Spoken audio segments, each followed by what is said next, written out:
Hello, everybody. Back at it again for Take Your Medicine. Can you say hello, Billy? What a funny girl. She's a crazy one. She wakes us up every morning with her little moans and she tries to she tries to open our bedroom door with her paws. She's always trying to use her paws like a human, huh? You use your paws like a human? And we need to get one of those like latch door handles where she'd be able to actually open it. You're psycho and I love you. Today is episode 39. 39, Billy. Good job. Thanks for being here. It really is such a blessing to have Billy in my life.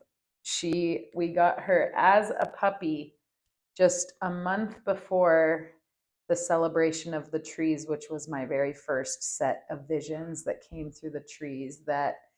And it wasn't just a vision or a set of visions, it was like a full body experience where the tree's energy was channeling through my body, and I did not know what the heck was even happening. And that was the beginning of all of this for me, and Billy has been there all the way through, and Bennett's been there all the way through too, huh, Benny? Yes, we've had him for, geez, I don't know, like 10 years or something, huh, little buddy? He's a good boy. So anyway, I'm not going to be on here too long today. I might maybe pull a card or read from Melody Beattie's book. Let's see. Yeah, I have both of those in here. Haven't prepared anything, but I did have some thoughts I wanted to share this morning, Bennett. Are you open to hearing them?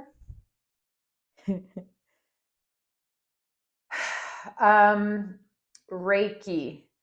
I have just had Reiki on the mind, and someone is coming from out of state to have a Reiki session with me soon. And so that has really got me reflecting as I'm just barely stepping back into work after a huge tragedy in our lives. I've just taken a lot of time to grieve, and it's been almost 10 months now, and I'm just starting to get back into working. And so I've done a lot of Reiki on my family over these last 10 months, on my children and AJ and myself sometimes.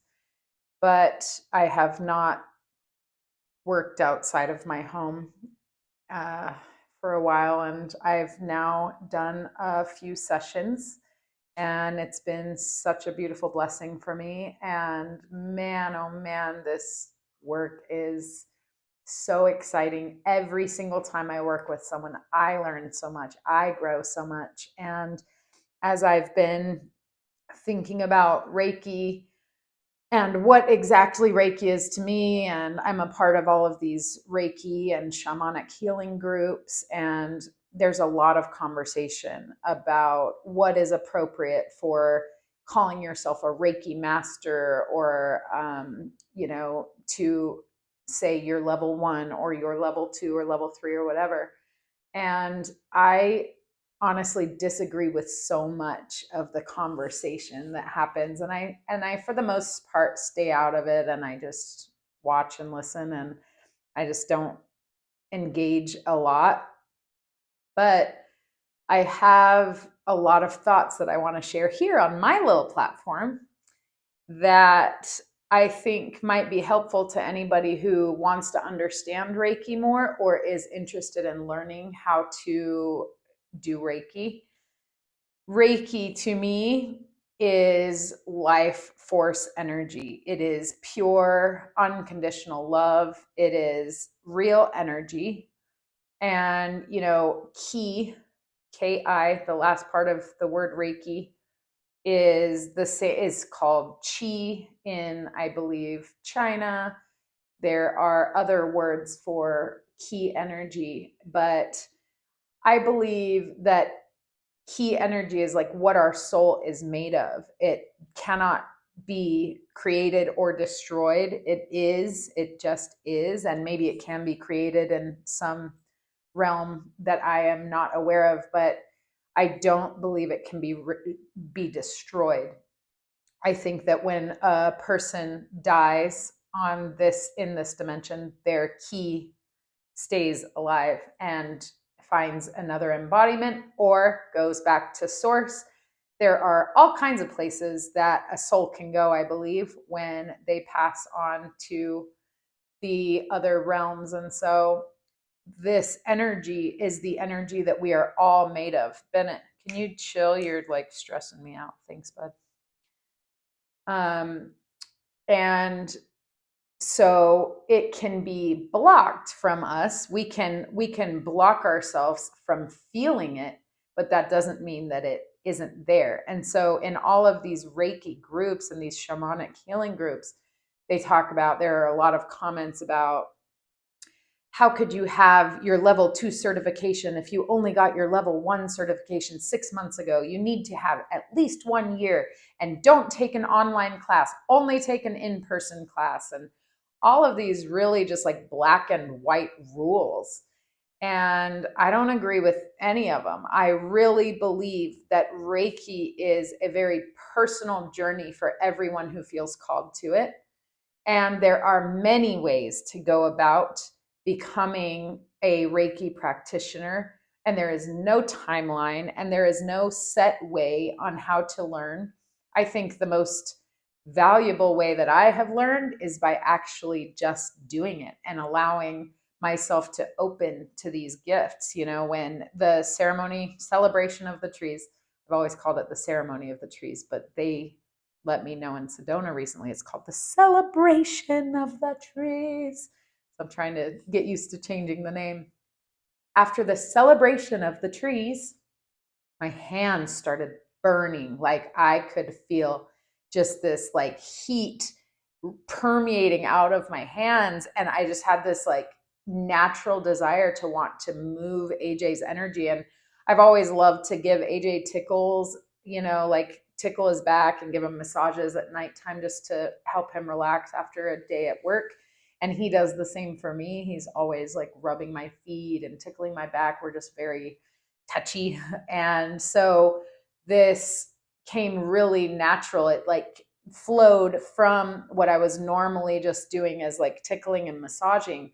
Then this burning on my hands started coming, and I started moving in a different way and started to really feel the flows and the channels of the energy moving. And wow, there's a heaviness there, and let's move through that and through the breath and get rid of it. And I was doing all of these like sweeping motions and flicking motions. I'm like, what is happening right now? I've never done this naturally. And then I've spoken about my experience with receiving Reiki. I consider it the first time, but it wasn't really the first time, because I did have one other person do Reiki on me, and I had never even heard of it until my friend's mom, she was practicing Reiki and she did it for me. And I had this huge emotional release. And for some reason, I always forget that that was actually my first experience with Reiki. It was really cool. But then when I was in this crystal shop, this guy named Manny came up to me. Well, it was a free Reiki, free 5 minutes of Reiki at the crystal shop that I was in. And I had my kids and I was like, well, I want to try it for 5 minutes. You know, I'm like, is it okay if my kids just roam around the crystal store? And I experienced this. And long story short, he had a really spiritual experience when he was giving me Reiki. When he put his hands on my head and on my shoulders, he kept hearing a voice say shaman. And he did not speak the best of English, but he kept saying, I heard a voice say shaman. And he was just adamant about it. And he's like, do you do Reiki? And I was like, no, not really. I've just been moving the energy on my husband's body, and it all does feel like very natural, but I have no experience. And he asked me to come that very same day and practice Reiki next door, where they were having this Reiki fair and they were allowing lots of people to come and experience Reiki. And I was like, what? Are you kidding me? I've never done this before, but I wanted to be brave. So I literally brought my children with me and they received Reiki there as well. It was really cool. And I watched people doing Reiki and they were really doing very similar things to what I had been just instinctively doing with AJ in my bedroom. So that was my first time practicing Reiki outside of my home, was just with strangers on a whim after all of these random occurrences. And it was really cool. And I actually went back several times and helped out at that place doing Reiki. And it was a great learning experience for me. But I think that when we put rules on, no, you're not certified unless it's this or that, we take away from the essence of what Reiki is. And it's a pure flow. It's non-resistance. It's pure love, and it's opening instead of closing and being rigid. In order for you to feel the Reiki flowing and to connect with another person's energy, you really do have to be open. And so more than these black and white rules of timelines and classes and all of these things, sure, whatever you're called to, do it, like do it. But don't let anyone else tell you what Reiki is for you or what you need to do to be considered a certified Reiki practitioner. Trust your instincts, because these gifts come through each of us individually and differently. And so we just need to trust that each of us has different gifts. And if your gift is the laying on of hands or feeling the Reiki move and wanting to help other people clear their energies, then follow it and just do it. So my best advice on how to bring your Reiki gifts to the surface, if that is something you feel called to do, is to clear any blockages. And there are so many ways that we block ourselves, whether it's through diet, whether it's through a lack of sleep, just a lack of self-care. You know, if there's too much heaviness in our diet, if there's too much, we need to feel light in order to perform Reiki or feel it flow through us. And I'm not somebody who believes that one diet is good for everyone. I think that in general, you have to just decide for yourself what diet is best. My only thing with food is give it gratitude, whether it's an animal, whether it's a plant, whether it's anything in between, like a mushroom. Give it love, give it gratitude, honor it, thank it, and the food will respond to you better. It will help your body, it will heal your body. It's very powerful what we can do with our intention, with water, with all kinds of, well, with all of the food, all things, literally everything is consciousness. Everything is made out of life force energy. And so everything responds to our intention and the energy we give it. So food, sleep, those things are really important. But the main thing that I have found that has helped me bring my gifts to the surface is removing fear and self-doubt, and also removing blockages as far as trauma, shadow work, going in internally and seeing what is slowing me down, what is heavying my energies, and working to face it and clear it. You know, wounds that are in us, they live in our bodies, these emotional wounds, and we don't even realize so much of the time what is holding us back from being our biggest, truest potential and our happiest, healthiest selves.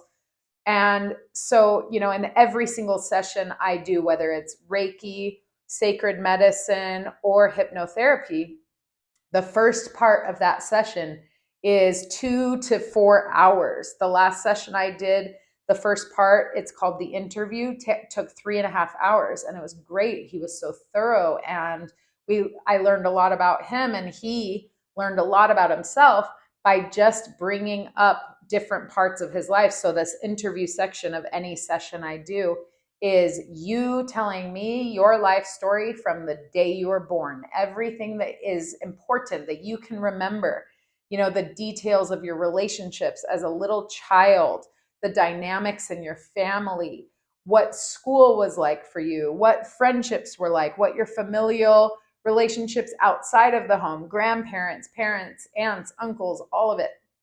And we go through your entire life. And so sometimes that takes only like 2 hours, but rarely does it take less. And sometimes it can take up to 4 hours. And that is a really important part of any session. And just even talking about the things that happened to us as a little child, especially, and as we grow up, can be healing, because wounds just need to be opened up and seen and cared for. There is so much value in just acknowledging what happened and caring for that part of ourselves that feels hurt or afraid still. So, that is a really big part in opening up to any psychic or spiritual gifts, in my opinion, is clearing the blockages, seeing what in us still holds us down, seeing that heaviness and being able to clear it. And there are lots of different ways to do that. So anyway, those are my thoughts on Reiki for today. I love the practice and the art of Reiki. I lived in Japan for 3 years, and I feel the essence and the spirit of Reiki as a result of experiencing the Japanese culture. They taught me reverence. They taught me sacredness. They taught me the power of tradition and symbolism. And the Reiki symbols are a beautiful aspect of Reiki. When I was first learning Reiki, I would write the symbols tons and tons and tons of time, just repeat them in my mind. I put Reiki symbols on, a car accident or a pulled over car on the side of the road, or a baby crying in the grocery store. I love to just put my love and blessings on anything that I see, that I feel like if they want to receive my energy, let them receive it. Let them have that choice to receive the love or not. So anyway, I love you all. Thanks for being here, and I will see you next time. Namaste.